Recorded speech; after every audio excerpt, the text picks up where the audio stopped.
Hi guys, my name is Sophia. Thank you so much for clicking on this video.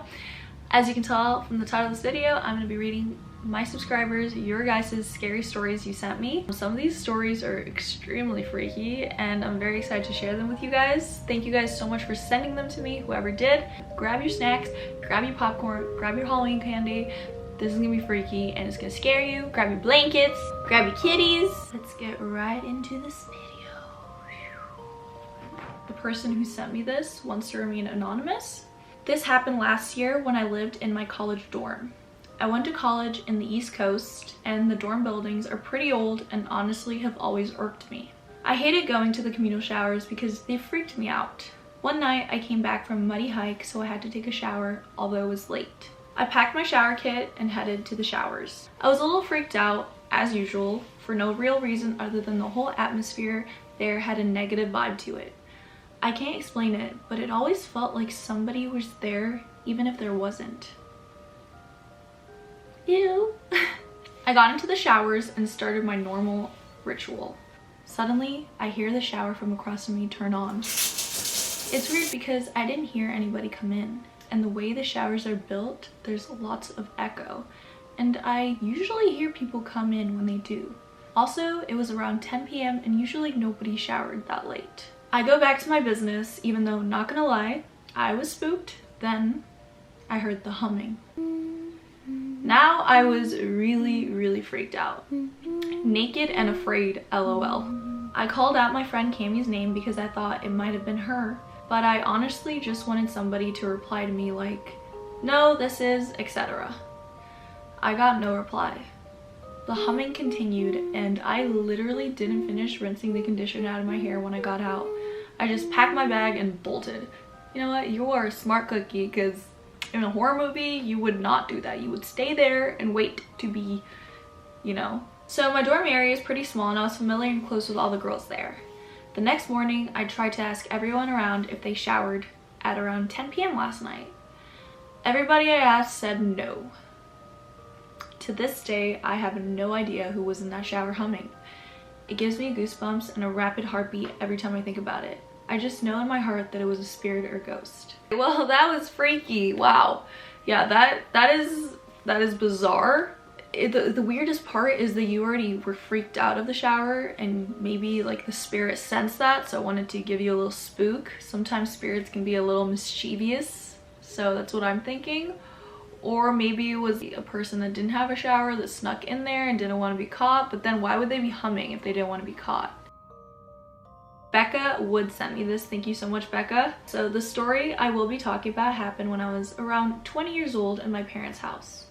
Some background information is that my parents' house is claimed to be haunted. My grandpa passed away in the living room in 1997, and a baby died in our guest room while my mom was babysitting her due to SIDS, which is sudden infant death syndrome, back in the 70s. A lot of strange things happened in that house, and this is one of the most terrifying ones that still haunts me to this day. To start off, the first thing I remember about this experience was that I was having nightmares before it happened. In my dream, I was being held down by this woman. She was gray in the face and had huge black eyes. I remember her face just hovering over the top of me, and it looked as if she was screaming, but I couldn't hear. All of a sudden, I remember waking up and not being able to move. My hands felt like bricks and I was trying everything I could to get my sister's attention, who was asleep across the room. I looked in front of me and I saw this thing standing in front of my bed. I remember seeing the outline of it and it was tall and skinny, but I could not make out any physical features.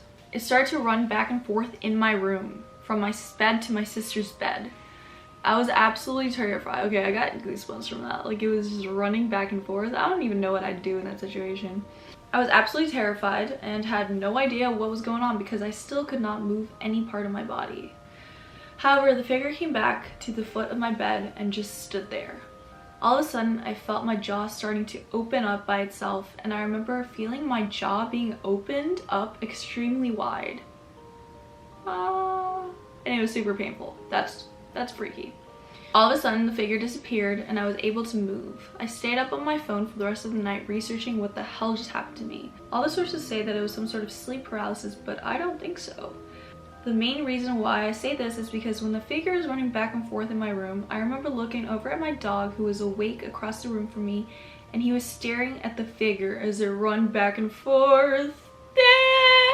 Scary. As if he saw it too. Also, the fact that my jaw was extremely sore the next morning tells me that I was not imagining or dreaming what happened.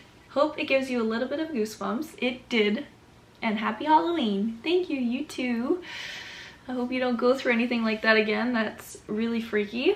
I actually had sort of a similar experience as that when I was 11 years old in Texas. Some of you may have seen my video I made for Spooky Sundays like a few years back, but... Next story, she named it Hide and Seek. Growing up, I used to play hide and seek all the time with my cousins. I grew up in a very large family, so it was only normal to play games. One day at my uncle's birthday party, we decided to play hide and seek at night. We've been strictly told by our parents not to play hide and seek. As my family comes from an Asian background, our elders were very suspicious. We were warned that if we ever played hide and seek at night, we could lure a ghost and bring their entity back with us and wherever we go. That's really freaky because I played hide and seek many times when I was a kid at night. But what do kids do? They don't listen. We decided to play hide and seek at night anyway, and we thought it'd be more thrilling and fun, which it is. My cousins and I played with a boy named William, and we thought he was one of the guests' son. As our family parties were huge, we would always meet new kids. That's fun. The game ended quite abruptly. One of the parents knew what we were up to. The game was fun, short, and sweet. Although curiosity killed the cat, turns out William wasn't anyone's son. In fact, no one knew who we were talking about when we were discussing it with our families. Only myself and my cousin knew who he was. Until this day, we still don't know who William is. Just a friendly ghost, I suppose. That's really, really frightening because you guys actually saw this ghost, like, with your own two eyes, and it wasn't just you, it was all your cousins, and that really freaks me out because he didn't exist. Is it possible that he was just like a random kid trying to join the party because he was bored or something, or literally no idea? Even though he was a nice ghost, it's still freaky because you guys literally had an entity come play with you hide and seek. That's bleh. Hello, my name is Leah. I've been subscribed to you for so long, just wanted to say a quick I love you. I love you too. Thank you so much for sending me your story. My story begins when I was 18 and it was my first year of university. I go to a small university in Texas. It's a super small town. This town has history to it. It's known for being haunted and drivers witnessing bodies or ghosts standing by the side of the road at night waving. What town is that? I want to visit, just for research. I want to start by saying I never believed in ghosts before this happened to me. The thought of a soul staying trapped on earth just didn't make sense to me. Well, it was a random night and I was sleeping alone in my dorm since my roommate had left to go spend time with her partner, so that left me all alone. I had spent the whole night watching movies and random shit, lol. But I ended up falling asleep watching a movie which I don't remember what it was, but I woke up to sudden knocks on my window. I'm a light sleeper, so I wake up to even the tiniest noises. So I was thinking maybe it could have been something random and I could just fall back asleep. But once I noticed the window blinds open, I knew right away something wasn't right. I don't like sleeping with the blinds open, nor a door open or curtains open. Maybe that's just me, but I know my habits. I got up to close the blinds again, and I just got in bed because I didn't think it could be anything paranormal or haunted. I mean, that's not really like the first thing our minds go to when something weird happens. Usually my mind goes to like, scary man trying to kill me, you know? I got back in bed and just tried closing my eyes, and it wasn't long until there was yet another knock. This time it was harder and louder.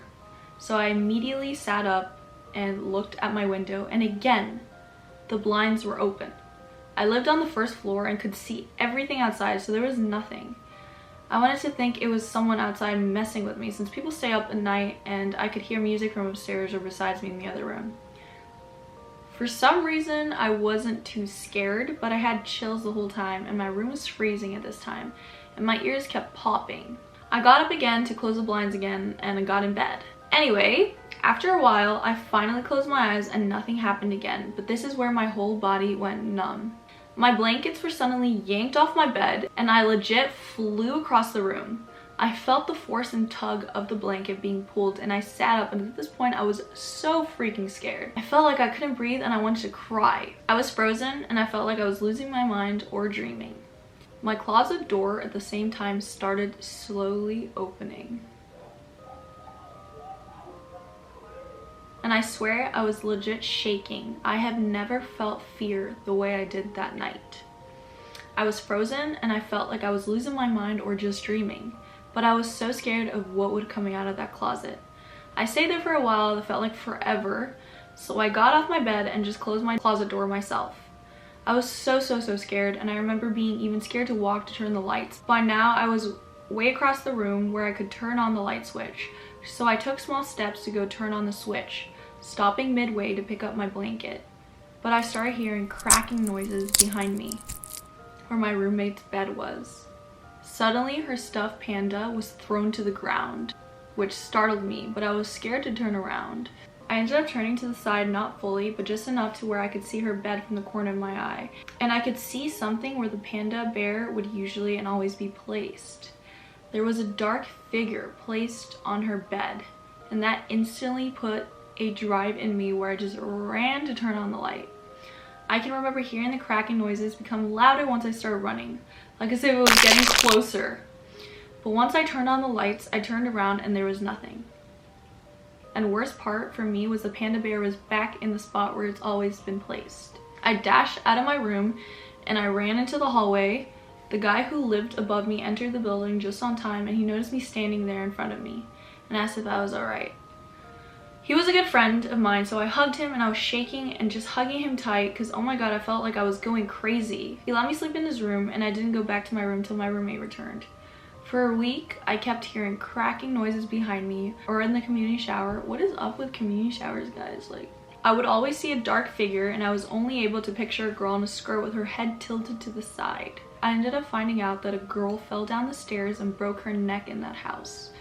Died right in front of my bedroom door, which is right beside the stairs. I'm guessing the cracking noises was the sound of her neck breaking, which could also be why I always saw her neck tilted to the side. My roommate said she would always witness our closet doors opening when I would leave back home. I was so happy when I left at the end of the semester. I wasn't scared anymore, but that doesn't mean nothing else happens on campus. I live in my apartment now, which is still on campus, and I can always hear things moving in the living room and cabinets opening and shutting in the kitchen when I'm in my room. I also have my own restroom, and in the middle of the night I can hear the metal rings of the shower curtain being pulled to the side. I think I still get scared, but I've always just kind of adjusted to spooky things happening. Wow, thank you so much for sending me that, Leia. Like, that is so freaky. I also, like I said before, I also have kind of a similar story, like with the blankets and like all that weird shit going on, like the eerie feeling. And it's kind of weird how we all have kind of similar experiences. The scariest part for me was when you like wanted to go turn on the lights, but you kept hearing like cracking and it was like getting closer and closer, so you just ran there. It's like, that gave me like instant chills. That's so scary. Alright, so next story. My first year of college, 13 years ago, I lived at home with my parents. To preface the story, they would go stay at their camper on the lake every weekend in the summer on the weekends. While they were away, creepy shit would always happen. I would go to bed with all the lights off and wake up to every light on. I'm a firm believer in spirits and have always felt that if you welcome them, they won't do any harm. I was always very welcoming, so creepy things were constantly happening. So now the story. It was a Monday night. My parents had just come home from Sunday night. I went to bed at a normal time, slept through the night, and then woke up as normal. The first thing I did was open my phone, which was what I always did when I woke up. When I opened my phone, flip phone era, a black and white picture of my dog Samuel and myself sleeping appeared with a huge flash in the background of the photo. I was asleep, and Samuel was staring directly at the camera. My stomach was up in my throat. I immediately sent the picture to my stepmom and dad, who were at work. We're asking them if they had taken the picture. They hadn't, but they were both as creeped out as I was. To this day, we still do not know who took that photo, but we are led to believe it was a spirit. Alright, so this is the last and final story I'm going to tell you guys. I just want to give you guys a heads up. This is the freakiest story I've said so far. I read this and I've been thinking about it ever since. It's so freaky, and this one's scary. It's pretty scary. So this person is asking to be kept anonymous. I'm 29 years old now. I was around 8 to 9 years old when this happened. Keep in mind, this is an insanely scary story that is very personal to me. I wasn't sure I wanted to share it and have it be read by a random YouTuber on a public platform, but over the years, my therapist suggested that I need to start sharing my story more in order to release some inner demons. It has helped. Here it goes. First of all, I just want to say thank you so much for trusting me with the story and letting me say it on my channel. I know how hard it is to like say personal things, and I read this story. It's very personal, and I just want to thank you so much for sending this to me. Alright. I was born in California, but my dad got a new job in South Carolina when I was 8 years old.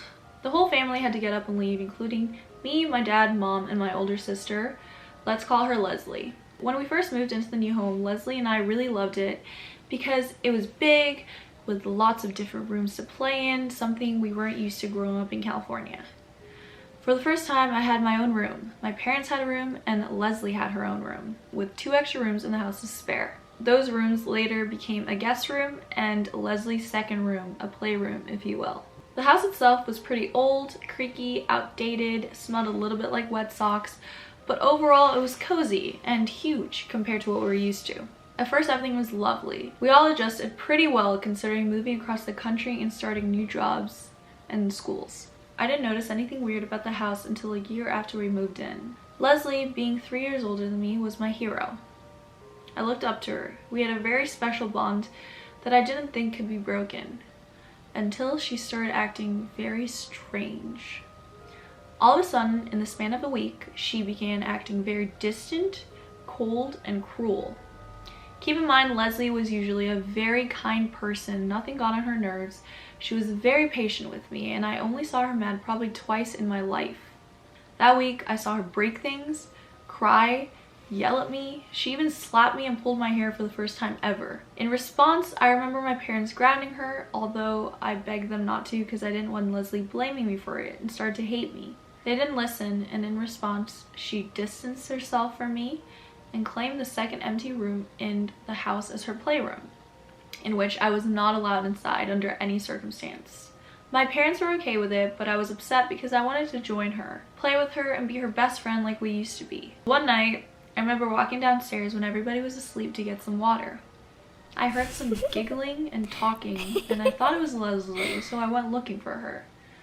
I heard the sound coming from the second room, and although it was forbidden for me to do, I opened the door. Nobody was there. I could have sworn that I heard giggling. I remember it so distinctly. I quickly ran upstairs, terrified, and I opened Leslie's door and found her asleep on her bed. I remember I couldn't sleep that night, imagining all these different scenarios in my head. I was so frightened and confused. A few nights later, the same thing happened, but this time when I opened the door, Leslie was there playing on the floor. She got so mad at me for opening the door, she grabbed my face and slammed it against the floor and started kicking my ribs. I didn't tell my parents though because I didn't want her to hate me more than she already did. While all this was happening, I remember Leslie kept telling my parents that she made a great new friend at school called Laura, and that they were so similar. She mentioned that Laura was smart and cared a lot about her. I distinctly remember her saying that Laura had helped her with bullies and different issues at school. I grew insanely jealous and hated Laura even though I'd never met her. You don't understand, Sophia. Before we moved, Leslie was my protector, my best friend, and the kindest soul you'd ever met. So naturally, I blamed this drastic change on her new friend Laura. Leslie all of a sudden started asking my parents about death, and what it was like to die, and if it hurt or not, and if they believed in a higher power. Things that a 12-year-old girl usually doesn't think about. My parents grew very alarmed to the point where they almost got her to see a therapist, but Leslie abruptly stopped talking about it, so they didn't, and eventually forgot about it. I didn't. A few months after this was going on, there was a day where I stayed home from school because I had a cold, and I went with my mom to pick up Leslie from school. I still went to elementary school, but Leslie went to middle school, so I was super excited to pick Leslie up so I can finally meet her new friends, especially this Laura. I got out of her car and ran to Leslie walking out of school. She was by herself, which I thought at the time was peculiar since everybody had a group of friends surrounding them. I remember asking her, "So where's Laura?" And Leslie got really bright red and angry and told me to shut up. Being a 9-year-old kid, I went up to the students surrounding her and asked, "Where's Laura? Who's Laura? Is there a Laura?" Leslie quickly tried to save face and said, "You guys don't know her. She goes to a different school." Although I remember Leslie telling me and my whole family that Laura was her school friend. I kept confronting Leslie about it in the car and asking her who the heck Laura was. Instead of being mean like she usually was lately, she grew very quiet. She told me to stop and she started crying. I quit it because I love Leslie so much. It hurt me to see her cry. My mother was asking Leslie why she lied about Laura, and Leslie explained that she just wanted a friend and she wanted us to think she had one. She admitted that she had a hard time adjusting to school and that nobody liked her. That's so sad. A few weeks passed after that. Leslie got significantly happier and more like herself again. We thought everything got back to normal. I was so relieved I got my sister back. Or so I thought. I just want to warn you for what's to come. Put trigger warnings up, please. This has broken me, my family, to the point where we haven't and probably will never recover. Warning.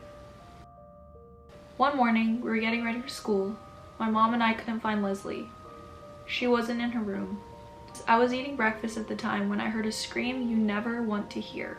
It was a deep, gut-wrenching scream that I still hear in my dreams sometimes. It was my mom's voice. I ran to the playroom and I saw Leslie's limp body on the floor. I won't get into the cause or how it happened, but it was self-inflicted. I don't even remember much after that because my whole reality and world shattered that day. I got into a deep depression that lasted till I was in my late teens, and I'm honestly still working through it to this day. One thing you should know was that we found a note in her pants pocket that read, "I just want to be with Laura." What the fuck? That was it. That's all it said. My family moved back to California after that.